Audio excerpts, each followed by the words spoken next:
నమస్తే today Andhra news bulletin కి స్వాగతం. వార్తల్లోని వివరాలు. విజన్, పీపుల్, నేచర్, టెక్నాలజీలకు ప్రాధాన్యత ఇచ్చి పాలన చేస్తే అత్యుత్తమ ఫలితాలు వస్తాయని ముఖ్యమంత్రి చంద్రబాబు నాయుడు అన్నారు. నాణ్యమైన జీవన ప్రమాణాలను సాధించే లక్ష్యంగా ప్రణాళికలు రూపొందించుకోవాలని సీఎం సూచించారు. రాష్ట్ర స్థూల ఉత్పత్తి కీ పర్ఫార్మెన్స్ ఇండికేటర్స్ పై ప్రణాళిక శాఖతో పాటు వివిధ శాఖల ఉన్నతాధికారులతో ముఖ్యమంత్రి సచివాలయంలో సోమవారం సమీక్ష నిర్వహించారు. తలసరి ఆదాయం పెంచడం ద్వారా ప్రజల జీవన ప్రమాణాలు పెంచాలని సీఎం అన్నారు. 2025-26 ఆర్థిక సంవత్సరంలో తలసరి ఆదాయం 3,47,871 రూపాయలు సాధించారని, దానికి అనుగుణంగా 2029 నాటికి 5.42 లక్షలు తలసరి ఆదాయం వచ్చేలా లక్ష్యంగా పెట్టుకోవాలని ముఖ్యమంత్రి దిశానిర్దేశం చేశారు. ఆంధ్రప్రదేశ్ హైకోర్టు అదనపు న్యాయమూర్తిగా జస్టిస్ తుహిన్ కుమార్ గేదెల ఈరోజు ప్రమాణ స్వీకారం చేశారు. ఆయనతో హైకోర్టు ప్రధాన న్యాయమూర్తి జస్టిస్ ధీరజ్ సింగ్ ఠాకూర్ ప్రమాణ స్వీకారం చేయించారు. తుహిన్ నియామకంతో హైకోర్టులో న్యాయమూర్తుల సంఖ్య 30కి చేరింది. తుహిన్ కుమార్ 2 ఏళ్ల పాటు ఈ పదవిలో కొనసాగనున్నారు. ఆయన స్వస్థలం ఉమ్మడి శ్రీకాకుళం జిల్లా కత్తుల కవిటి గ్రామం. 1994లో బార్ కౌన్సిల్లో న్యాయవాదిగా ఆయన పేరు నమోదైంది. 2000 సంవత్సరం నుంచి 2004 మధ్య హైకోర్టులో ప్రభుత్వ సహాయ న్యాయవాదిగా సేవలందించారు. 2010 నుంచి 14 మధ్య జీఎంసీ తరపున హైకోర్టులో స్టాండింగ్ కౌన్సిల్ గా బాధ్యతలు నిర్వర్తించారు. 2016-17లో రాష్ట్ర హైకోర్టు న్యాయవాదుల సంఘం ప్రధాన కార్యదర్శిగా పనిచేశారు.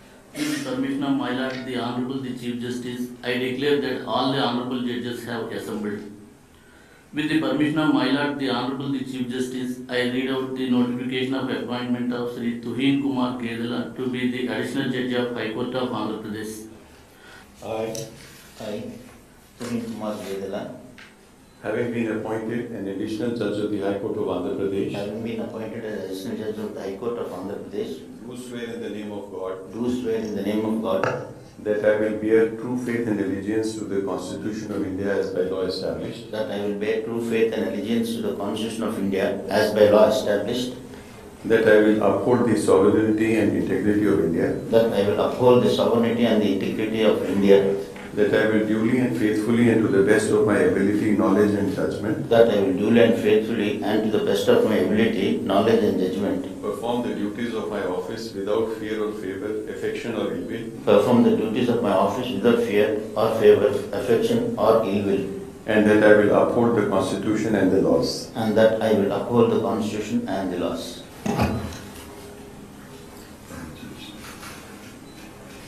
రాష్ట్రంలో దెబ్బతిన్న రహదారుల స్థానంలో నూతన రోడ్ల నిర్మాణానికి రాష్ట్ర ప్రభుత్వం చర్యలు తీసుకుంటోందని రాష్ట్ర విద్యుత్ శాఖ మంత్రి గొట్టిపాటి రవికుమార్ తెలిపారు. ప్రకాశం జిల్లాలోని కంభం, బెస్తవారిపేట మండలాల్లో 1,37,00,000 రూపాయల వ్యయంతో నిర్మించనున్న నూతన రహదారి పనులకు మంత్రి శంకుస్థాపన చేశారు. ఈ సందర్భంగా గొట్టిపాటి రవికుమార్ మాట్లాడుతూ రహదారుల నిర్మాణానికి మరమ్మతులపై ప్రభుత్వం ప్రత్యేక దృష్టి సారించిందన్నారు. ప్రజలతో మమేకమవుతూ వారి సమస్యలు తెలుసుకుంటూ ప్రభుత్వం వారికి అందించే పథకాలను వివరిస్తూ బీజేపీ రాష్ట్ర అధ్యక్షుడు పివిఎన్ మాధవ్ పల్నాడు జిల్లాలో చేపట్టిన చాయ్ పే చర్చా కార్యక్రమానికి విశేష స్పందన లభించింది. జిల్లా కేంద్రమైన నర్సరావుపేట కూడలిలో ప్రజలతో మమేకమై విస్తృతంగా చర్చించారు. ఈ సందర్భంగా ఆయన మాట్లాడుతూ కేంద్ర రాష్ట్ర ప్రభుత్వాల అభివృద్ధిని, పరిపాలన విధానాన్ని ప్రజలోకి తీసుకెళ్తున్నామని తెలిపారు. తెలియజేయడం జరిగింది. వ్యవసాయానికి సంబంధించిన అంశం కానీ, మన ప్రాంతంలో ఉద్యోగ ఉపాధి అవకాశాలు ఏ విధంగా పెంపొందించుకోవాలి, అలాగే సాంకేతిక పరిజ్ఞానాన్ని నేర్చుకునే విధంగా ప్రయత్నం తప్పనిసరిగా జరగాలి.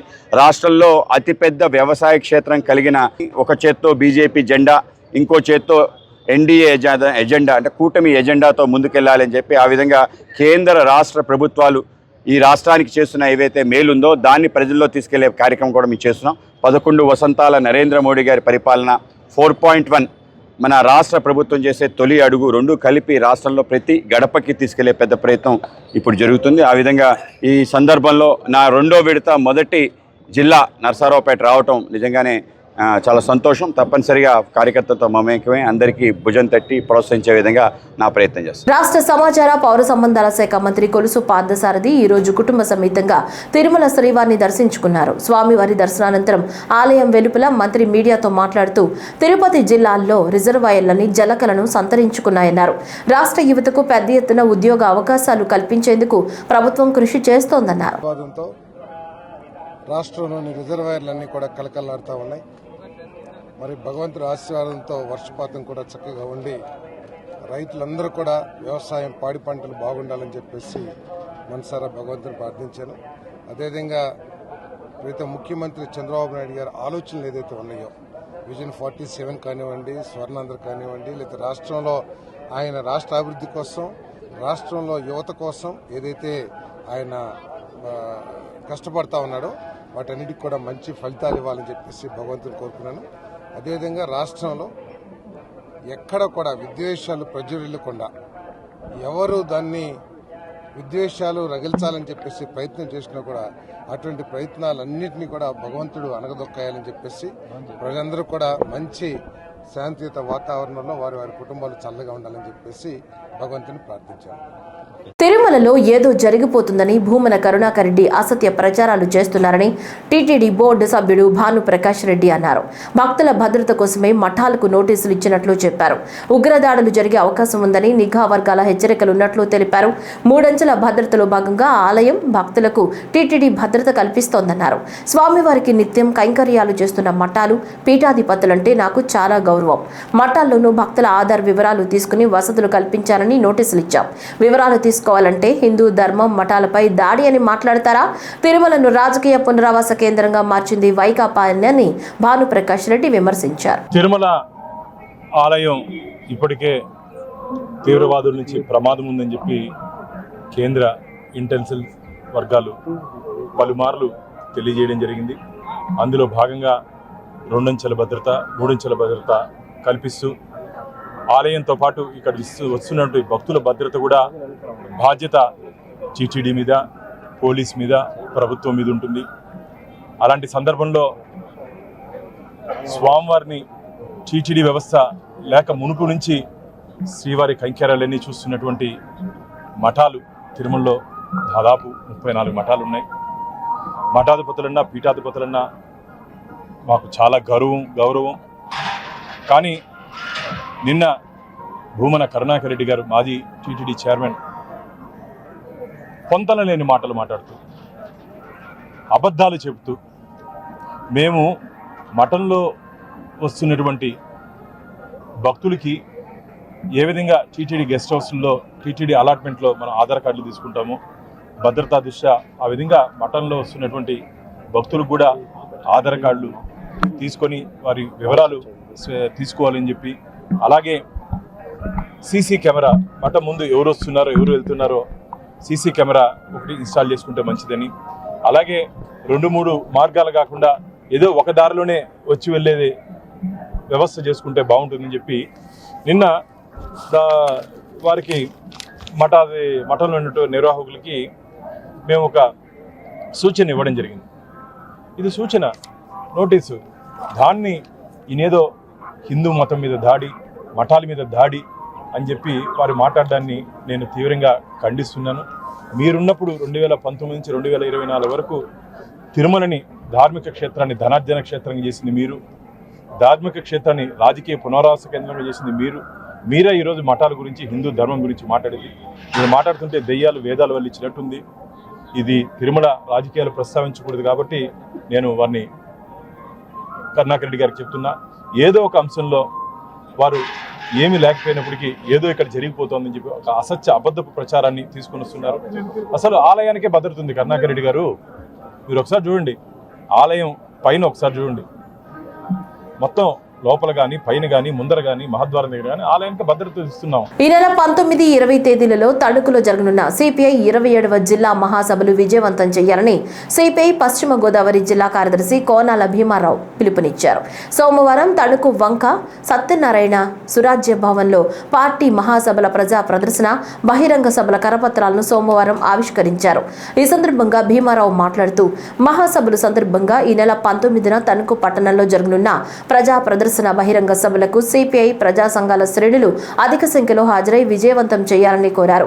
కేంద్ర రాష్ట్ర ప్రభుత్వాలు అనుసరిస్తున్న ప్రజా వ్యతిరేక విధానాలు, ఎన్నికల్లో ఇచ్చిన హామీలు అమలుపై, ముఖ్యంగా గ్రామాల్లో 3 సెంట్లు, పట్టణాల్లో 2 సెంట్లు ఇళ్ల స్థలాలిచ్చి పేదల సొంతింటి కల నెరవేరుస్తామన్న కూటమి ప్రభుత్వ హామీ సూపర్ 6 హామీల అమలుకు కేంద్రంలో మోడీ ప్రభుత్వం అనుసరిస్తున్న రాజ్యాంగ వ్యతిరేక చర్యలు, కార్మిక, రైతాంగ, ప్రజా వ్యతిరేక విధానాలపై మహాసభల్లో చర్చించి పోరాట కార్యాచరణ రూపొందించడం జరుగుతుందన్నారు. మహాసభలు విజయవంతానికి అందరూ సహకరించాలని భీమారావు కోరారు. చాలా ఉత్సాహపూర్తిగా జరుగుతూ ఉంది. శుభం ఏంటంటే వర్షం పడతా ఉంది, మన మహాసభ జరుగుతూ ఉంది. ఇది శుభ్రతగా మనమేం బాధపడకుండా లేదు. ఇది సూర్యాపేట అనేది ఒక సెంటర్, ట్రేడింగ్ సెంటర్, అంతర్జాతీయ స్థాయిలో ప్రముఖమైనటువంటి మన ఇస్రో స్టేడియం ఉంది, పక్కనే శ్రీ సిటీ ఉంది. ఈ చుట్టుపక్కల ఉన్నటువంటి అభివృద్ధి ప్రాంతం ఇది. ఈ ప్రాంతంలో మహాతర్ధం అనేది చాలా ముఖ్యం. అదేవిధంగా జిల్లా మహాసభలు రాష్ట్ర మహాసభలు జరుగుతూ ఉన్నాయి. జాతీయ మహాసభ సెప్టెంబర్ జరగబోతూ ఉంది. ఇవన్నీ చర్చించడం ఒకటే, ఈ దేశంలో ఉన్నటువంటి దారిద్ర్యాన్ని నిర్మూలించాలా, మత సామరస్యత కాపాడాలా, ప్రజాస్వామ్యత కాపాడాలని తెలియ ప్రధాన ఉద్దేశం.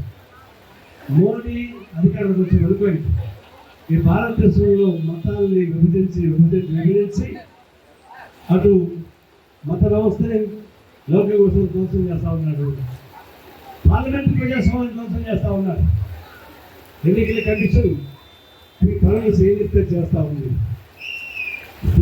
నేను చెప్పినా నేను లేదు. ఒకే విధంగా ప్రైమ్ మినిస్టర్ ఆఫీస్కి బానిసలాగా పనిచేస్తున్నటువంటి ఎన్నికల కమిషన్ ఈరోజు దాపించింది. న్యాయ వ్యవస్థకి నిర్ణయం లేదు. ఇవన్నీ చూస్తుంటే ఆయన ప్రతిపక్ష పార్టీ వాళ్ళకి ఒకడు ఈసీని గుప్పిట పెట్టుకున్నాడు. ఎవరికి భయపడుతున్నాడు? ఆయన ప్రతిపక్ష ఎవరంటే మోడీకి ప్రతిపక్ష నాయకుడు ట్రంపే. అమెరికా అధ్యక్షుడు ట్రంప్ మోడీని గుంజుడు తీస్తూ ఉన్నారు. సంతోషం. భారతదేశం ప్రతిపక్ష పార్టీతో పాటు ట్రంప్ కూడా కలిసి మోడీని గుంజుడు తీస్తాడు, ఇంకా గుంజుడు తీయించాలి. అయితే సమస్య ఉంది. మోడీతో తగ్గు వస్తే ట్రిప్ వస్తే మన భారతదేశం మనకి అనేక ఇబ్బందులు వస్తాయి. మరణించిన తరువాత జీవించే అవకాశం అవయవ దానంతోనే లభిస్తుందని ప్రభుత్వ విప్ పిడుగు హరిప్రసాద్ అన్నారు. రోడ్డు ప్రమాదంలో తీవ్రంగా గాయపడి గుంటూరు ఆసుపత్రిలో చికిత్స పొందుతూ బ్రెయిన్ డెడ్ అయిన కృష్ణా జిల్లా కృత్తివెన్ను మండలం చందల గ్రామానికి చెందిన జన సైనికుడు చందు వీర వెంకట వసంతరాయలు కుటుంబాన్ని APMSIDC chairman Chillapalli Srinivasarao party Guntur జిల్లా అధ్యక్షుడు గాదె వెంకటేశ్వరరావుతో కలిసి ఆదివారం పరామర్శించారు. ఈ సందర్భంగా పార్టీ తరపున అన్ని విధాలా అండగా ఉంటామని భరోసా ఇచ్చారు. పుట్టెడు దుఃఖంలో కూడా అవయవ దానం చేయడానికి ముందుకు వచ్చి వసంతరాయలు కుటుంబం మానవత్వంతో కూడిన నిర్ణయం తీసుకుందన్నారు. డిప్యూటీ సీఎం పవన్ కళ్యాణ్ గారికి తెలిసింది మన పార్టీ వ్యక్తి ఇలా నిర్మాణం బాలయ్యారు.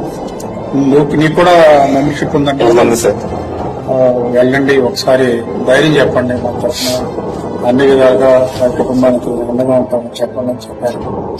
అందుకనే ఈరోజు వెంకటేశ్వరరావు గారు, నేను శ్రీనివాసరావు గారు కలిసి వచ్చాము. బాధాకరం. ఇది వయసు కూడా 53 ఏళ్ళే, చాలా బాధాకరం. కానీ ఆయన చనిపోయిన తర్వాత కూడా ఆయన అవయవాల రూపంలో ఆయన బతికే మన మధ్యలో ఉండటం అదొక ఇది చాలా ఔదార్యంతో మంచి నిర్ణయం తీసుకున్నారు. పార్టీ ఎప్పుడు మీకు మీ కుటుంబానికి అండగా ఉంటుంది. మీకు ఈ కార్యక్రమాలన్నీ అయిపోయిన తర్వాత కూడా కళ్యాణ్ గారు కూడా కలుస్తానని చెప్పారు. ధైర్యంగా ఉండండి. నమస్తే అండి, నా పేరు సీతారామరాజు. చందు వీర వెంకట వసంతరాయలు గారు మా నాన్నగారండి.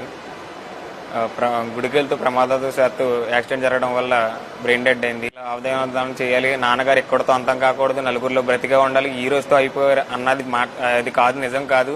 ఇంకా నలుగురిలో ఇంకా బ్రతిగా ఉన్నారు, ఇంకా ఉన్నాళ్ళు మనతోనే ఉంటారు ఈ భూమి మీద అనేదానికి అని అర్థమయ్యేలాగా చెప్పి నేను మా ఫ్యామిలీని ఒప్పించి ఈ యొక్క ఆర్గన్ డొనేషన్ అనేదానికి ముందుకు వచ్చారు.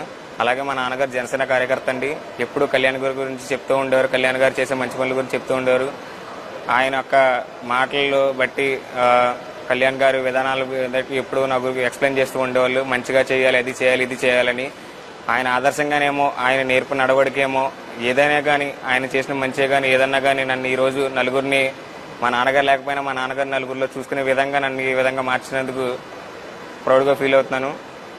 I'm to be proud of son of mister Veera Venkata Vasantharayalu garu. రాష్ట్రంలోని అన్ని మున్సిపాలిటీలలో solid waste, liquid waste management కు అధిక ప్రాధాన్యం ఇవ్వాలని పురపాలక శాఖ మంత్రి పి నారాయణ అన్నారు. స్వచ్ఛ నగరాల సాధన కోసం ప్రజల్లో కల్పించాల్సిన అవగాహనపై స్వచ్ఛంద్ర కార్పొరేషన్ ఆధ్వర్యంలో ఐఈసీ కెపాసిటీ బిల్డింగ్ పై రాష్ట్ర స్థాయి వర్క్ షాప్ ను మంత్రి సోమవారం ప్రారంభించారు. ఈ సందర్భంగా ఆయన మాట్లాడుతూ రాష్ట్రంలోని 5 నగరాలకు స్వచ్ఛ సర్వేక్షణ్ అవార్డులు రావడం గర్వకారణంగా ఉందని చెప్పారు. చెత్తరహిత నగరాలుగా మార్చేందుకు మున్సిపల్ కమిషనర్లు కీలక పాత్ర వహించాలన్నారు. స్వచ్ఛ భారత్ కింద స్వచ్ఛాంధ్ర సాధనకు అధికారులు ప్రజలంతా కలిసి పనిచేయాలని మంత్రి సూచించారు. ప్రజా సమస్యల పరిష్కార వేదిక కార్యక్రమంలో వచ్చే ప్రతి అర్జీని సకాలంలో పరిష్కరించేలా చర్యలు తీసుకుంటున్నామని జిల్లా ఇన్ఛార్జ్ కలెక్టర్ శివనారాయణ శర్మ తెలిపారు.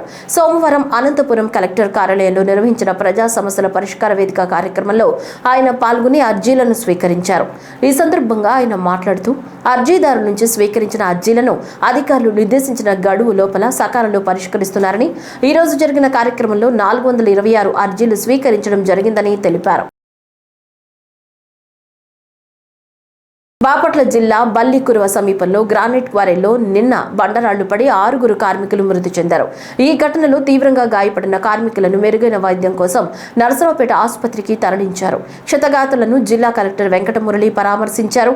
అనంతరం ఆయన పాత్రికేయులతో మాట్లాడుతూ వానపట్టం వలన కొండపై ఉన్న మట్టితో పాటు గ్రానైట్ బండలు కూడా పడ్డాయని తెలిపారు. కూలీలు అందరూ ఒరిస్సా రాష్ట్రంకి చెందిన వారని, మృతులకు ఒక్కొక్కరికి 14 లక్షల రూపాయల చొప్పున పరిహారం కుటుంబ సభ్యులకు అందజేస్తామన్నారు. ప్రమాదానికి బాధ్యులపై కఠిన చర్యలు తీసుకుంటామన్నారు. క్షతగాత్రులు త్వరగా కోలుకోవాలని వారు ఆకాంక్షించారు. సీరియస్ ఇంజరీస్ ఉన్నాయి. వాళ్ళకి డాక్టర్లు చెప్పిన దాన్ని బట్టి ప్రాణాపాయం లేదు, అవుట్ ఆఫ్ డేంజర్.